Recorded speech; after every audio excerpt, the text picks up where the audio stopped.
My name is Barbara Flynn, and I will be presenting Principlism and Pragmatism to teach novice nurses informed consent for research in intensive care. This is for advancing practice through nursing education.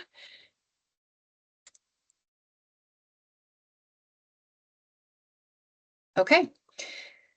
Just a reminder, the stages of nurses' clinical competence, and we're looking at novice. We're looking at an expert teaching a novice.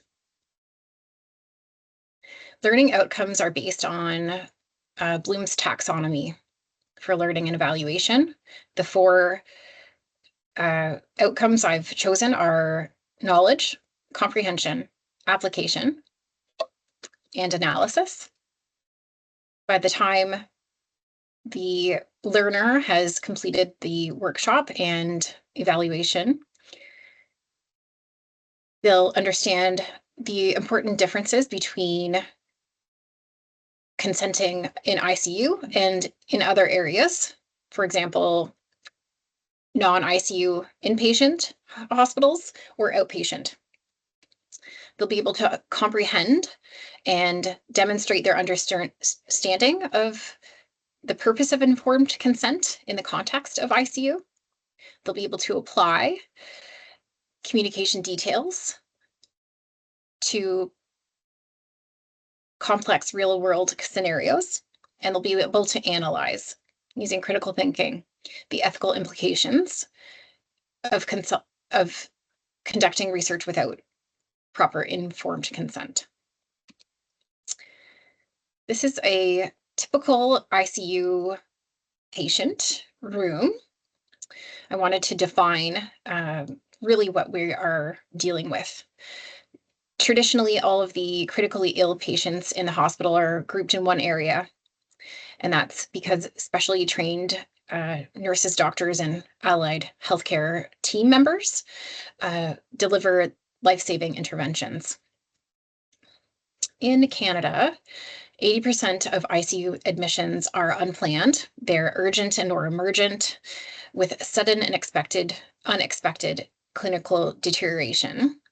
They require resuscitation in many ways with an overall mortality of 9%. So 9% of all patients in Canada who enter ICU will not leave. This number increases to 19% if they require a ventilator. So the additional challenges in the ICU environment are the incapacity of the patient, who is often sedated and unwell not well enough to make decisions. They may be unstable or have a fluctuating stability. There are often time limitations within research. We really want to learn and enroll them early on in their ICU stay. There may be an informational overload, medical jargon. There may be emotional turmoil, and this leads to conflicted and uncertain feelings or ability to make decisions. Many times we're speaking with substitute decision makers. Here's the hierarchy, starting from the top to the bottom. Many times it's the spouse or partner that we're talking to.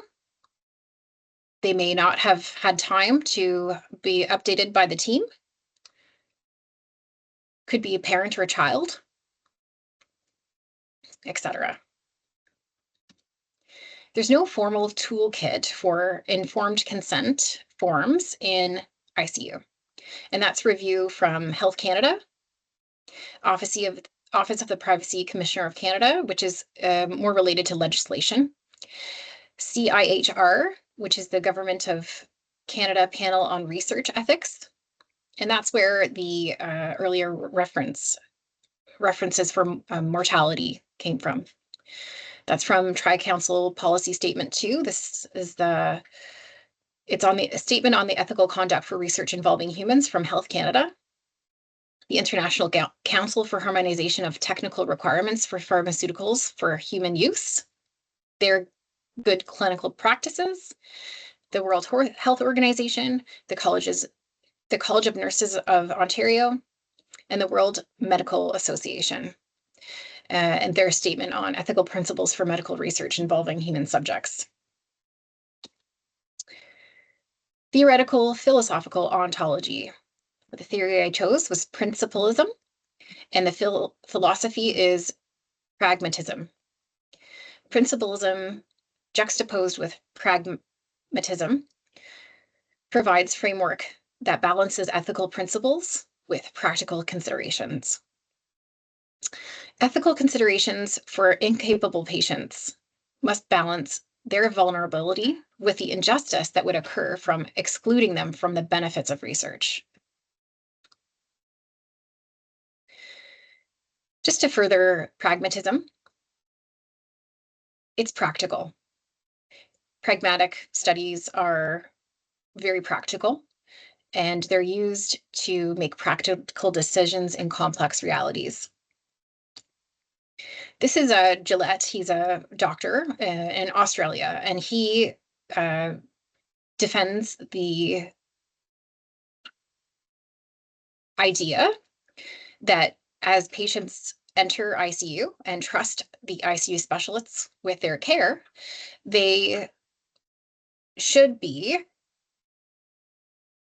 automatically enrolled in research. Now, this is not what happens, but he says that this is how we get better in ICU. They're better served in patients where research is taking place. We need to perform these trials to improve our services, and there are many hurdles in obtaining informed consent. So he defends it's ethical to just trust the well-designed physicians to enroll them in academic physician-initiated trials. Principalism. So the four main principles are autonomy, the ability to make your own decisions. This is the premise of informed consent. Non-maleficence is to do no harm. Beneficence would be doing good for others, and justice, fair treatment. So we want to incorporate principalism to ensure patients' freedom and rights are protected with kindness and fairness. My pedagogical approach. This would be a workshop to translate knowledge, to disseminate the knowledge, followed by a virtual interactive game with multiple choice questions and case studies. This approach reaches many different types of learners. It's active learning. There's exploration. We want to solidify the knowledge that is taught and develop critical thinking to apply theory to practice. The assessment plan. Oh, I also wanted to say there are a few learning-based platforms already out there. Kahoot is one of them, Slides with Friends, and Bamboozle, if you're interested. Following the workshop, we'll have some questions that will spark debate. The workshop will include visual learners, so photos similar to the photos used earlier in this presentation, color, diagrams, brightness, contrast.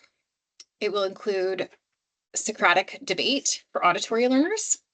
So Socratic questioning is from Socrates.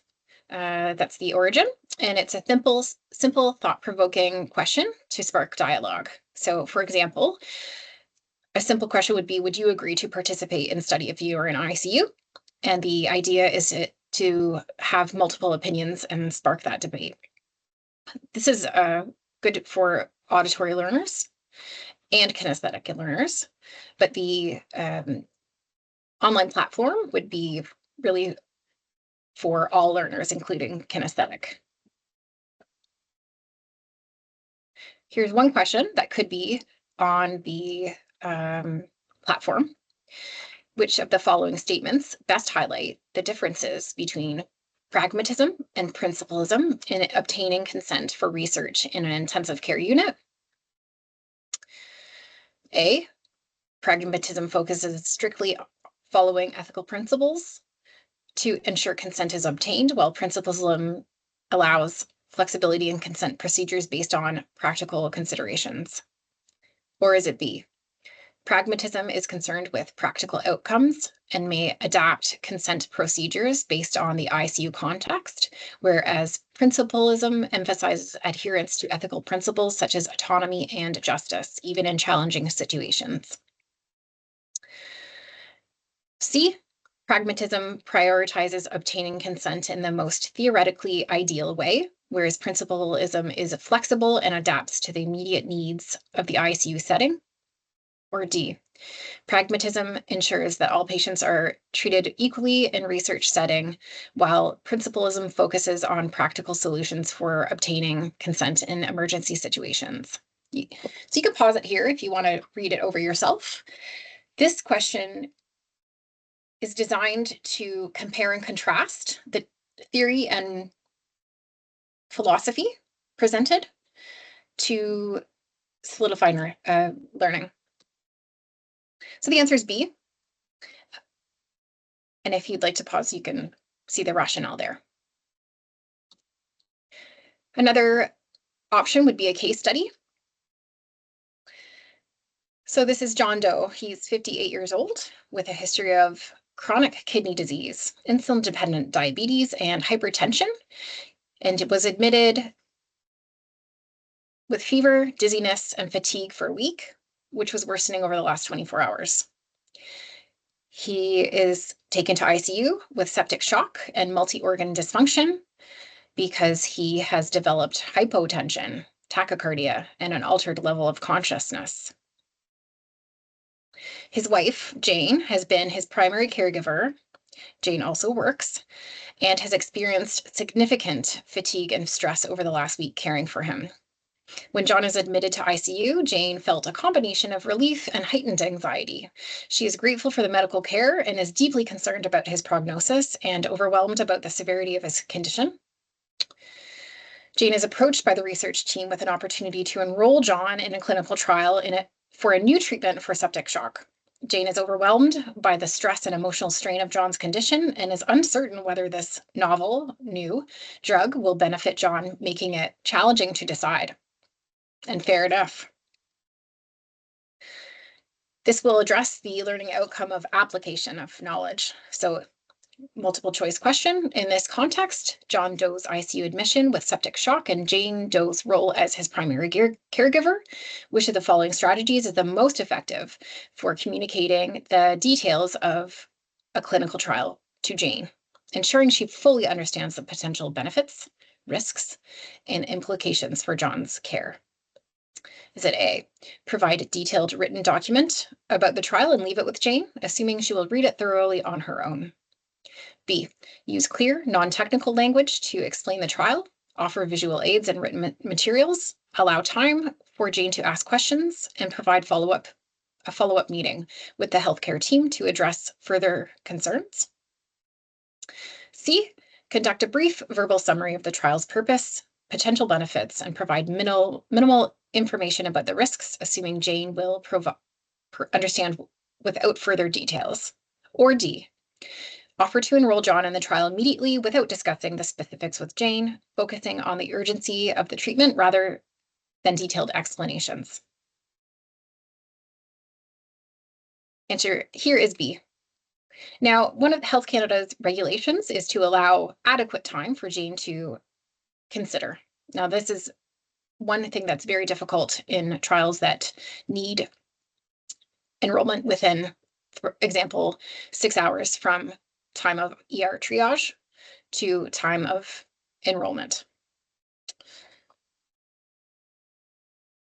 The evaluation of the knowledge that the learner is at can be done instantly with these virtual games.